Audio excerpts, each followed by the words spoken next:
Assalamualaikum warahmatullahi wabarakatuh. Jumpa lagi bersama Kandang Java serta Java Farm dan Wantau Java Farm.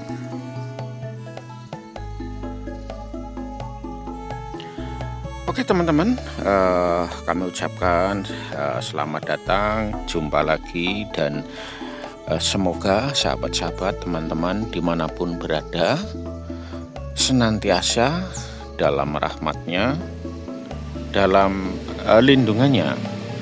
Insya Allah kita semua selalu diberikan kenikmatan, diberikan syukur, nikmat sehat, rezeki melimpah, berkah, dan insya Allah sehat badannya, dan insya Allah akan dipanjangkan umurnya. Amin, amin, amin ya Allah ya Robbal Alamin. Oke teman-teman, saya ada di kandang ini untuk memberikan informasi atau sebuah video. Karena ada beberapa peternak yang mau memulai usaha dan bertanya-tanya, Pak, bagaimana kalau saya pelihara entok, kandangnya itu harus seperti apa? Ternyata beternak itu, kandang adalah menentukan keberhasilan dari si peternak itu sendiri. Karena saya juga berdasarkan pengalaman-pengalaman dari teman-teman memang seperti itu. Dan saya juga mengalami pada saat pertama kali saya beternak, saya tidak memikirkan kandang. Yang saya pikirkan adalah entoknya dulu. Ternyata itu salah. Tapi ya nggak apa-apa ya teman-teman, wajar kalau salah, karena dari kesalahan itulah kita akan belajar. Nah, beruntung teman-teman sekarang ada dunia maya, ada YouTube. Jadi kalau mau beternak tinggal klik aja cara membuat kandang, itu sudah muncul di YouTube ya teman-teman. Nah, untuk video kali ini pun sama, saya akan memberikan video untuk teman-teman yang kebetulan sedang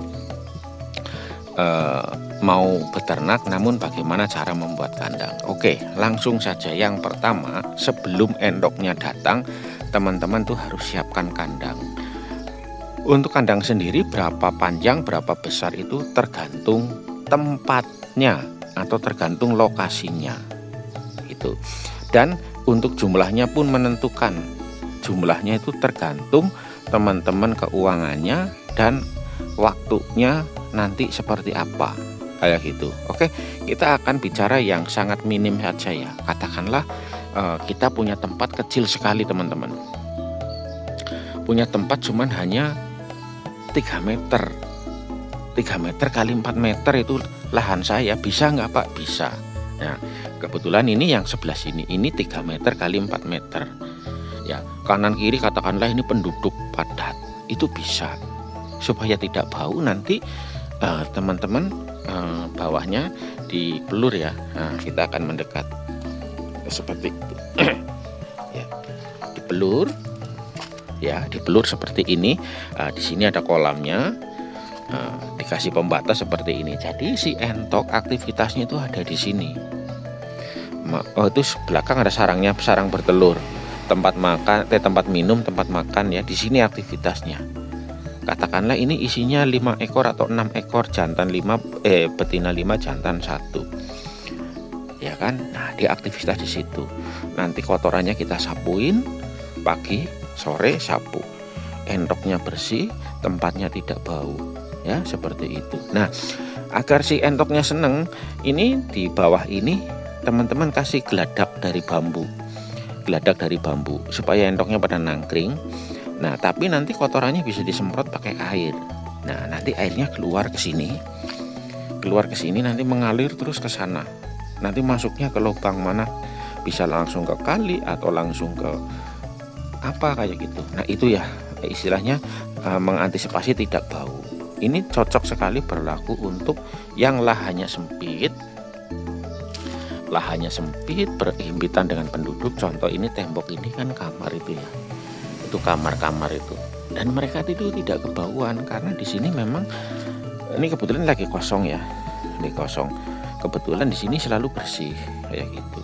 Nah, kalau memang teman-teman mau budidaya lebih banyak, bikin lagi satu sekat lagi sebelahnya seperti ini. Nah, ini sebelahnya. Ya, sebelahnya juga sama ya. Tuh, di belakang sana ada sarang bertelur. Tuh. Nah, itu sarang bertelurnya kayak begitu. Ya, sarang bertelurnya di sana. Jadi si entok nggak kemana-mana ya, di situ aja. Nah, kalau mau mandi, makan, minum apa ini.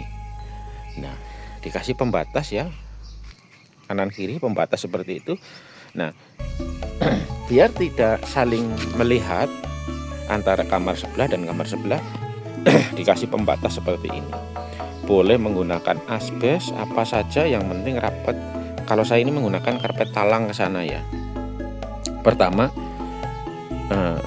biar dia fokus dengan kamar satu gitu. Tapi kalau bolong kayak gitu dia nggak fokus, dia akhirnya saling sapa lah apa segala macam, itu juga nggak baik. Tapi kalau dikasih pembatas seperti ini, jadi kesannya hidup sendiri ya, tidak ada teman. Yang kedua, jika kamar ini sakit, maka dia tidak akan menular ke sebelahnya, karena dengan sentuhan langsung fisik atau melalui nafas-nafasnya itu berpengaruh juga. Jadi kurang lebih seperti itu ya teman-teman ya. Oke, sebelum lanjut jangan lupa di subscribe dulu videonya ya. Nah, ini kamar yang berikutnya. Ini juga bisa diisi 1 jantan, 5 betina atau 6 betina juga tidak apa-apa. Kayak gitu ya. Oke. Nanti untuk anak-anaknya bisa kita ambil, ditaruh di box-box seperti itu ya. Pembesaran seperti itu. Nanti kalau sudah nggak muat, baru kita turunkan lagi di kandang sebelahnya. Ini kandang khusus pembesaran, seumpama ya, kandang pembesaran di sebelah sini. Ini segini ini bisa muat 50 ekor ya, bisa muat 50 ekor. Nanti kalau sudah umur 2 bulan nggak muat, ya itu. Kira-kira seperti itu ya. Nanti tekniknya ke sananya bebas. Ini juga saya siapkan sarang juga untuk bertelur ya, seperti itu tuh. Sarang-sarangnya itu untuk bertelur ya, kayak gitu. Oke, jadi mungkin itu ya teman-teman lah. Jadi totalnya panjang ke sini 6 meter, ke sininya 4 meter kayak gitu. Jadi sangat simpel, sederhana ya teman-teman ya, kayak gitu. Ini saya cerita untuk lokasi sempit ya, lokasi sempit. Tapi kalau memang lokasinya luas dan tidak ada tetangga, bebas bau ya teman-teman, beda lagi ceritanya. Contoh itu dulu saya di sana cuman kayak gitu aja ya. Yuk kita lihat bekas kandang saya yang lama. Yang lama seperti ini dulu saya ya. Jadi pakai kandang umbaran ya, kandang umbaran.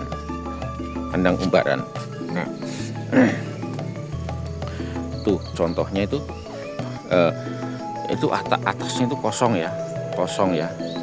Nah, di situ saya susun genteng itu buat sarang itu full dulu ya, dari ujung sana ke sini full, terus dari sana ke sana juga full. Terus si entok main sendiri di sini, bebas ya, main bebas kayak gitu. Dulu ya saya seperti itu ya. Nah, sekarang saya sudah tidak pelihara lagi gitu. Saya sudah istilahnya dikasih kepercayaan sama teman-teman peternak komunitas untuk memberikan edukasi ke teman-teman. Jadi saya sudah tidak mengurusi entok lagi, namun saya tinggal memberikan informasi-informasi ke peternak-peternak gitu, seperti itu, dan membantu teman-teman yang sedang mencari entok. Nanti akan saya pilihkan barang-barangnya seperti itu ya, karena kita bermitra. Jadi segala sesuatu kalau kita kerjakan rame-rame bareng-bareng, insya Allah akan ringan. Dulu saya punya 130 indukan teman-teman, di sini saya lepas 130 indukan di sini. Anaknya juga banyak itu. Tetapi sebesar apapun saya beternak, saya tidak bisa mencukupi kebutuhan atau permintaan. Tidak bisa teman-teman, tidak bisa. Jadi saya tidak egois lah, saya nggak mau egois. Akhirnya saya memutuskan untuk tidak beternak. Itu saya akhirnya ngambil keputusan untuk menjual saja, Cuman dengan pengalaman yang sudah saya dapatkan, dan alhamdulillah saya sudah punya mitra-mitra, teman-teman, sahabat-sahabat, endoknya bagus-bagus, berkualitas. Nah disitulah saya sekarang menghubungkan. Jadi sama saja. Mungkin teman-teman kalau mau beli endok sama peternak-peternak untuk suruh transfer mungkin ragu dan bagaimana. Tapi dengan satu pintu seperti saya, insya Allah teman-teman gampang lah. Jadi istilahnya keraguan itu akan terkikis sehingga nanti akan percaya untuk mentransfer. Terbukti alhamdulillah teman-teman ya, banyak sekali, nggak bisa saya hitung ya, sahabat-sahabat saya, teman-teman saya di seluruh Indonesia, di setiap wilayah ada ya yang beli endok sama saya, dan alhamdulillah mereka terpuaskan. Adapun yang tidak puas ya wajar, namanya manusia, saya menyadari itu semua. Tapi ringkas ceritanya, belum pernah ada yang saya tipu seperti itu. Nah, itu penting sekali karena kita itu jualan online ya, seperti itu. Dan saya juga memberikan ruang atau mempersilahkan buat sahabat-sahabat, teman-teman yang mau telepon ke saya, tanya-tanya sama saya layani ya teman-teman semampu saya, kayak gitu. Jadi saya tidak hanya jualan saja, tidak aja menjual terus putus begitu saja, tidak. Kita akan tetap menjalin tali silaturahmi seperti itu. Jadi ada bahasa bilang saya tidak jual putus ya, tidak jual putus tetapi berkaitan terus, kayak gitu. Ini sarang-sarangnya ya teman-teman ya. Itu sebenarnya sarang-sarang itu nggak harus seperti ini, bebas, pakai kotak boleh, pakai ban bekas boleh, yang penting atapnya itu tidak bocor ya, walaupun pakai tenda maupun plastik UV atau apa saja tidak masalah ya, karena entok itu nggak tahu ini bahan mahal atau bahan murah, yang penting dia itu nyaman ya. Syukur-syukur teman-teman mau bangun sekaligus atasnya pakai genteng atau pakai apa, itu bebas lah. Pada intinya yang dirasakan entok itu nyaman seperti itu. Nah, contoh ya, itu kan nyaman, itu habis makan dia duduk, bagaimana nggak gemuk ya, pakannya cukup, dia nggak kemana-mana ya, seperti itu. Jadi manajemen kandang itu sangat penting sekali. Selain manajemen kandang juga manajemen pakan, dan nanti seterusnya akan seperti itu ya teman-teman ya. Oke, mungkin itu saja ya teman-teman. Semoga video singkat ini bermanfaat. Sekali lagi, jika teman-teman ingin mengorder entok-entok, silahkan bisa menghubungi kami, Kandang Java dan Java Farm serta Wanto Java. Untuk channel YouTube ada Java Farm ya, nomor teleponnya itu.